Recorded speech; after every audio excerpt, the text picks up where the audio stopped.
Hello friends, अगर आप भी किसी प्रकार के कंपटीशन एग्ज़ाम की तैयारी कर रहे हैं, प्रतियोगिता परीक्षा की तैयारी कर रहे हैं, तो ये वीडियो आप लोगों के लिए बहुत इंपॉर्टेंट होने वाला है। क्योंकि इस में मैंने अपने खुद के नोट्स से इंडियन पॉलिटी से कुछ ऐसे इंपॉर्टेंट क्वेश्चन को चुनकर लाया हूँ जो कि सभी प्रतियोगिता परीक्षा में अक्सर पूछ दिए जाते हैं, चाहे वो यूपीएससी हो, बीपीएससी हो, एसएससी हो, एनडीए हो, सीडीएस हो। तो चलते हैं अपने प्रश्नों की ओर। आज का पहला प्रश्न है, भारतीय संविधान में राज्य के नीति निर्देशक तत्व ग्रहण किए गए हैं। ऑप्शन ए ब्रिटेन से, ऑप्शन बी आयरलैंड से, ऑप्शन सी पूर्व सोवियत संघ से और ऑप्शन डी है फ्रांस से। दोस्तों, इस प्रश्न का आंसर हो जाएगा ऑप्शन बी आयरलैंड से। अगला प्रश्न है, संविधान में राज्य के नीति निर्देशक तत्वों को शामिल करने के पीछे क्या उद्देश्य है।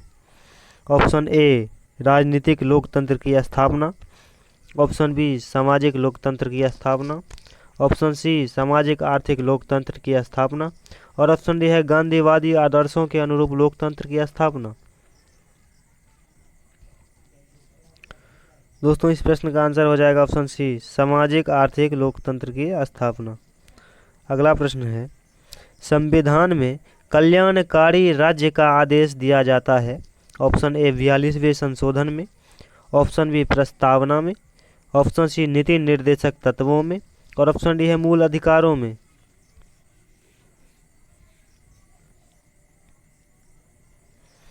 दोस्तों, इस प्रश्न का आंसर हो जाएगा ऑप्शन सी नीति निर्देशक तत्वों में।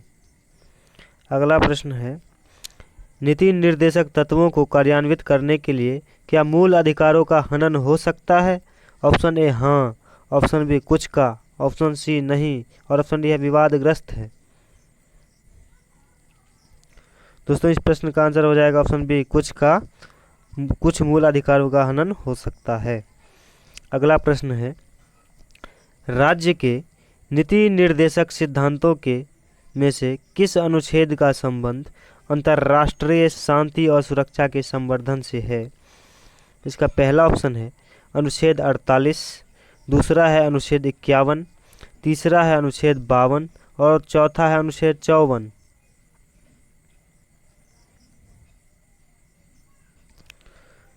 दोस्तों, इस प्रश्न का आंसर हो जाएगा ऑप्शन बी अनुच्छेद 51। अगला प्रश्न है, निम्नलिखित में से कौन सा या से राज्य के नीति निर्देशक तत्व में शामिल है। इसका पहला है मानव के दुर्व्यवहार और बलात् श्रम का प्रतिषेध, दूसरा है मादक पेयों और स्वास्थ्य के लिए हानिकारक औषधियों के औषधीय प्रयोजनों से भिन्न उपयोग का प्रतिषेध। इसका पहला ऑप्शन है केवल एक, दूसरा है केवल दो, तीसरा है केवल एक और दो और चौथा है न तो एक और न ही दो।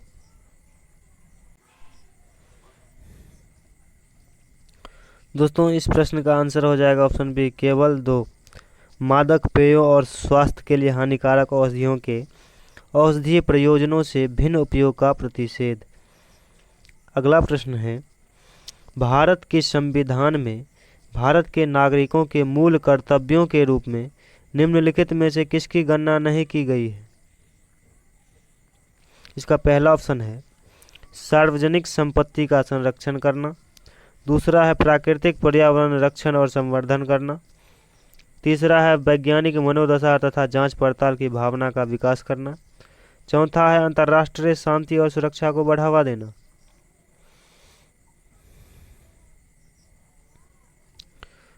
दोस्तों, इस प्रश्न का आंसर हो जाएगा ऑप्शन डी अंतर्राष्ट्रीय शांति और सुरक्षा को बढ़ावा देना। अगला प्रश्न है, कौन सी प्रथा संसदीय प्रणाली को भारत की देन है। इसका पहला ऑप्शन है शून्यकाल, दूसरा है कटौती प्रस्ताव, तीसरा है स्थगन प्रस्ताव और चौथा है ध्यान आकर्षण प्रस्ताव। दोस्तों, इस प्रश्न का आंसर हो जाएगा ऑप्शन बी कटौती प्रस्ताव। अगला प्रश्न है, संसद के किसी सदन की सदस्यता तब समाप्त समझी जाती है यदि वह बिना सदन को सूचित किए अनुपस्थित रहता है।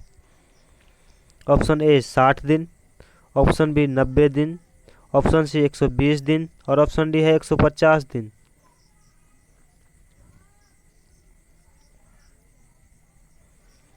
दोस्तों इस प्रश्न का आंसर हो जाएगा ऑप्शन ए 60 दिन। अगला प्रश्न है, भारत के संविधान में निम्नलिखित में से क्या कथित है? इसका पहला कोट है, राष्ट्रपति संसद के किसी भी सदन का सदस्य नहीं होगा।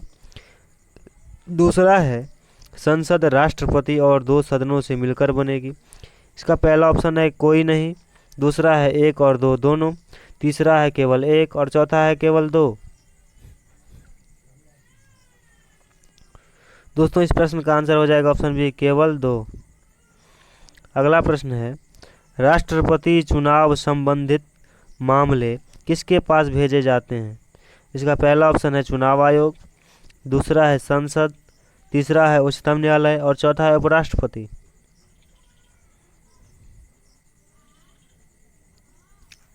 दोस्तों इस प्रश्न का आंसर हो जाएगा ऑप्शन सी उच्चतम न्यायालय।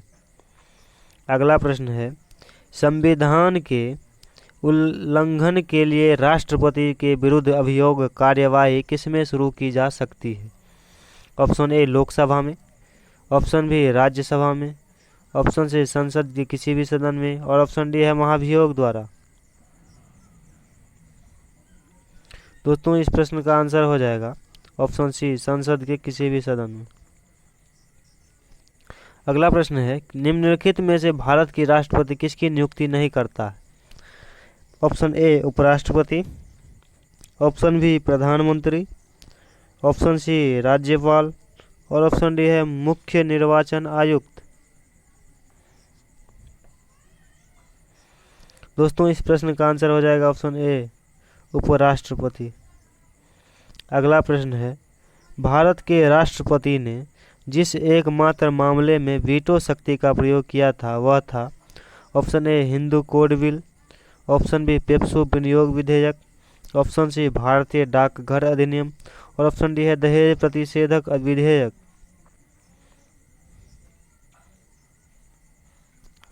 दोस्तों इस प्रश्न का आंसर हो जाएगा ऑप्शन सी भारतीय डाकघर अधिनियम। अगला और अंतिम प्रश्न है, राष्ट्रपति को लोकसभा में किन 2 सदस्यों को मनोनीत करने का अधिकार है? ऑप्शन ए अल्पसंख्यक, option B Anglo Indian, option C विशिष्ट क्षेत्र के व्यक्ति और ऑप्शन डी है राष्ट्रपति की इच्छा पर निर्भर है।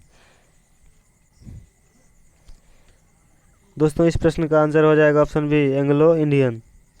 दोस्तों आज के लिए बस इतना ही। आशा करता हूँ ये वीडियो आप लोगों को अच्छा लगा होगा। अगर वीडियो अच्छा लगा हो तो वीडियो को लाइक करें, अपने दोस्तों के साथ शेयर ज़रूर करें ताकि उन्हें भी मदद मिल सके। और अगर आप हमारे यूट्यूब चैनल पर नए हैं तो प्लीज़ चैनल को सब्सक्राइब करके बेल आइकन के घंटी के बटन को ज़रूर दबाएं ताकि हमारी नई नई वीडियो की नोटिफिकेशन आप तक सबसे पहले पहुंचे। मैं ऐसी ही नई नई वीडियो आप लोगों के लिए लाता रहूँगा। आप लोगों को किस टॉपिक पे वीडियो चाहिए कमेंट में ज़रूर बताएँ। Thank you.